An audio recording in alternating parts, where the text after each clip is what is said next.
কোনে খান্দিছে জলজলি নদীৰ বুকু কাৰ ছত্ৰছায়াত চলিছে জীৱন মৃত্যুৰ খেলা পুনৰ এখন ডাম্পাৰ দুৰ্ঘটনাত পতিত পূব গোৱালপাৰা সমষ্টিৰ চিমলিতোলাত জলজলি নদীৰ বুকুত চলিছে বালিৰ অবৈধ খনন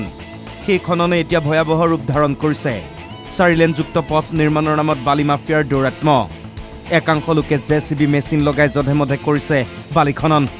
ইয়াৰ ফলত সৃষ্টি হোৱা দ গাঁতত পৰি সোমবাৰে AR01Q0896 নম্বৰৰ ডাম্পাৰ দুৰ্ঘটনাগ্ৰস্ত এইটো পৰহি ৰাতি মানে জিচিবি এটা মানে এই ডাম্পাৰ গাড়ী এটা মানে আহোঁতে মানে আগতে ইফালে মাটি কাটিছে মানে মেচিনেদি মাটি কাটাৰ পিছত মানে গাড়ীখন যাওঁতে মানে মাটিখন পিছলি বাগৰি পৰি পানী পৰি ডুবি গৈছে একদম ডাম্পাৰ মানে লুট ডাম্পাৰ আছিল নেকি লুট ডাম্পাৰ আছিল লুট ডাম্পাৰ কি আছিল ডাম্পাৰৰ ভিতৰত এইটো বালা আছিলে এই বালাটো ক'ত বা যায় নাজানো 2-3টা জিচিবি লগাই বালাটো মানে কাটি মানে ডাম্পাৰ গাড়ী 10-12টা মানে ৰেগুলাৰ আহি আছে গৈ আছে লৈ আছে বিগত বহুদিন ধৰি চিমলিতোলাত এইদৰে দুষ্ট চক্ৰই বালি খান্দি আছে কেইবাবাৰো অভিযোগ দিছে স্থানীয় ৰাইজে তাৰ পাছতো কোনো কাণ সাৰ নাই আৰক্ষী প্ৰশাসনৰ ইয়াৰ পাছতে চিমলিতোলা চাৰিআলিত থকা বিট অফিচ আৰু ৰংজুলি ৰেঞ্জ অফিচৰ ভূমিকাৰ ওপৰত প্ৰশ্ন উত্থাপন কৰিছে ভুক্তভোগী ৰাইজে বজাৰ ঘাটৰ লগতে চৰাঞ্চলত সামান্য কাঠৰ টুকুৰা এটা দেখিলেই তৎপৰ হৈ উঠা গোৱালপাৰা বন বিভাগে চকুৰ সন্মুখতে চলি থকা এই অবৈধ খনন কাৰ্যৰ ক্ষেত্ৰত ৰহস্যজনকভাৱে মৌনতা অৱলম্বন কৰিছে কিয়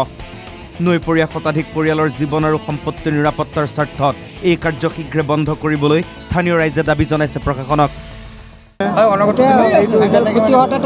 কাটি আছে এনেকৈ মানে ৰাইজৰ ক্ষতি হোৱাটো মানে নিশ্চিত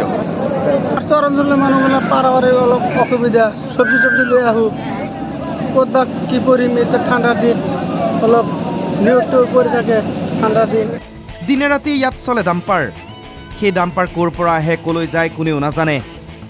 কেতিয়াবা চালকক সুধিলেও কয় ওপৰৰ পৰা অহা অৰ্ডাৰ মতে চলি আছে কাম এই অবৈধ কাম কৰিবলৈ অৰ্ডাৰ দিছে কোনে